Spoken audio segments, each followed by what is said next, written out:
सो हाँ जी, कैसे हो, क्या हाल चाल। उम्मीद करता हूँ आप सब लोग बढ़िया होंगे। दोस्तों आज सुबह पवन सिंह के चैनल पर रिलीज़ हुआ गाना साड़ी से ताड़ी बाय पवन सिंह फीचरिंग शिल्पी राज।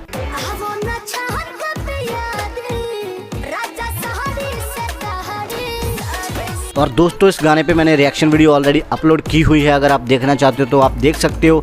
सो दोस्तों 10 घंटों के अंदर इस गाने पे 21 लाख व्यूज़ हो गए हैं, मतलब 2.1 मिलियन और 2.1 लाख लाइक्स हैं।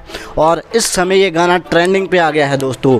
कुछ देर पहले ये गाना था ट्रेंडिंग नंबर 19 पे और अब ये गाना आ चुका है ट्रेंडिंग नंबर 16 पे। अगर आप पवन सिंह के फ़ैन हो तो ज़्यादा से ज़्यादा गाने को सुनो, शेयर करो, इसकी रिएक्शन वीडियोस देखो और जल्दी ही ये गाना ट्रेंडिंग नंबर 1 पे आने वाला है।